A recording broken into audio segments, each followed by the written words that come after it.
Hi guys, ഞാനിന്നൊരു പുതിയൊരു video ആയിട്ടാണ് വന്നിരിക്കുന്നത്. ഞാനാണെങ്കിൽ കൊട്ടിയത്ത് പോയായിരുന്നു സ്കൂൾ ട്രിപ്പുമായിട്ട് ബന്ധപ്പെട്ട്. കൊട്ടിയം മാജിക് പ്ലാനറ്റ് എന്ന് പറയുന്ന ഒരു മാളിൽ, അതിൻ്റെ മണ്ടയ്ക്ക് കൊച്ചു പിള്ളേർക്ക് കളിക്കാനുള്ള പെപ്പ പ്ലാനറ്റ് എന്ന് പറയുന്ന ഒരു സ്പോട്ടുണ്ട്.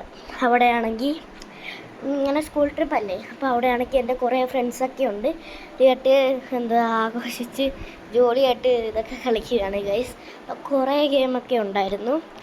പിന്നെ ആണെങ്കിൽ ഇവിടെ മറ്റേ ട്രാംപ്ലൈൻ പാർക്ക്, പിന്നെ അവിടെ ബാസ്ക്കറ്റ് ബോളൊക്കെ ചെയ്യാനുള്ള സാധനം, പിന്നെ ജമ്പ് ട്രാംപ്ലൈൻ പാർക്കിൻ്റെ എവിടെ ഇതല്ലേ ജമ്പ് ചെയ്ത് ഇങ്ങനെ ചെയ്യുന്ന ഇത്. പിന്നെ ഇതില്ലേ, ഞാൻ ആ ബ്രിഡ്ജിൽ നിന്ന് താഴെ വീണേ, അതാണെങ്കിൽ ആ കട്ട ഫുള്ളും സ്പോഞ്ചാണ്. അപ്പം എന്തുവാ ചെറിയ തോതിലുള്ള സ്പോഞ്ച്, അതായത് പെട്ടെന്ന് അങ്ങ് താന്നു പോകും. പിന്നാണെങ്കിൽ അങ്ങനെ തന്നെ കുറേ റൈഡൊക്കെ ഉണ്ടായിരുന്നു. പിന്നെ ഞാൻ ക്രിക്കറ്റ് കളിച്ചു അവിടെ തന്നെ. അപ്പോൾ അവിടുത്തെ ഒരു ചേട്ടനുമായിട്ട് ഞാൻ ഫോട്ടോയും